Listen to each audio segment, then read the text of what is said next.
Кыргызстан Ислам университетинин Оштогу колледжинин имаратыда бүгүн убактылуу стационар катары пайдаланууга берилди.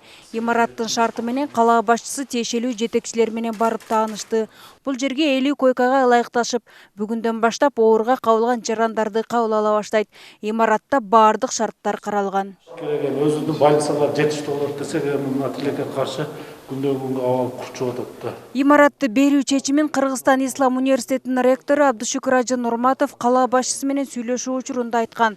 Ал убактылуу стационар менен бирге медициналык жабдууларды да тапшырды. Врачтардан көрө врач назначение кылган менен медайымдар көбүрөөк кызмат кылат, көбүрөөк бутунда турат байкуштар. Аларга деле бир 20 боло 10 боло ошолордун деле врачтардан кем кылбастан тыйынны берсек, келсе ошол жерде врачтардын 3 маал тамагына да карасак, элдин башына мындай түйшүк түшүп жаткан кезде биз дин инсандарды четте карап турбастан, себеп Аллах Таала хадиси кудусте мындай дейт: кыяматта баарыбыз жараткан Аллах Тааланын астына барган кезде Аллах Таала айтат экен: "Бендем, мен оорудум, эмне үчүн кабар албадың?" деп. Бенде айтат экен: "Аллах, сен кантип ооруйсуң? Ооруну жараткан, шифаны жараткан сенсиң" десе, "Фаланчы бендем ооруду, ошонун жанына барсаң, менин рахматымды мен ошол жерде тапмаксың" дейт экен. "Бендем ач калдым, тамак бербедиң.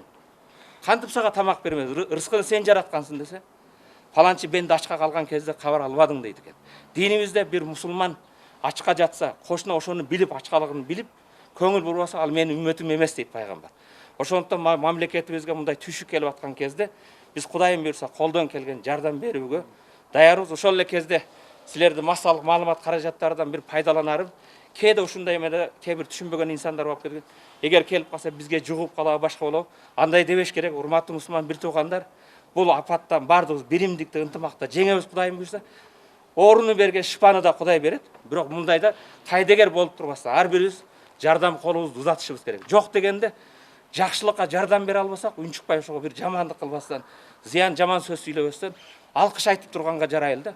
Дүйнө эли коронавирус оорусу менен күрөшүп жатканда четте карап турбай жардам берген инсандар күн санап өсүп жатканы кала башчысын кубандырды. Ал Абдушукур Ажы Нурматовго жана анын жалпы жамаатына ыраазычылык билдирди.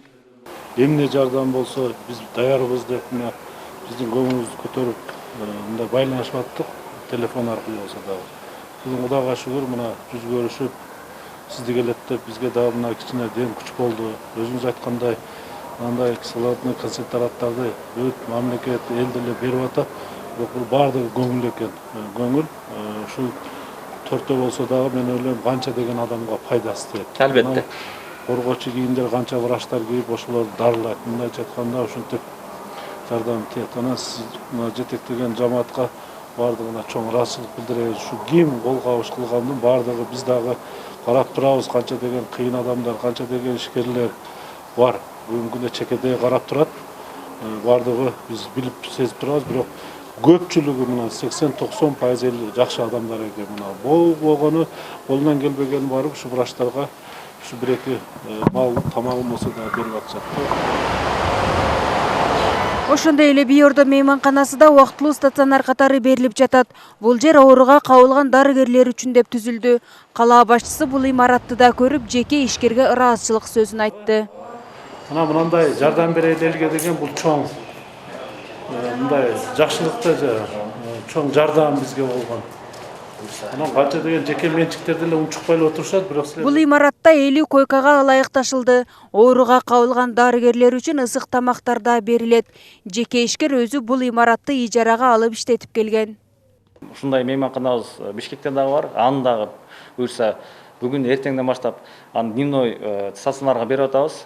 Биз бул жерде сымбат ишкананын арендада турабыз. Ошо биз дагы ошо биздин бул жерде администрациядан сурандык, сымбаттын ээлеринен ушундай берип атабыз десек, 100% колдоп беришти. Ошого сымбаттын ээлерине дагы чоң ыраазычылык билдирем. Ошондой эле Бишкекте дагы Кыргызтелекомго дагы ыраазычылык билдирем. Алар дагы четте калбай бизге жардамдашып, ушу чогуу биргеликте мындай айтканда берип атабыз.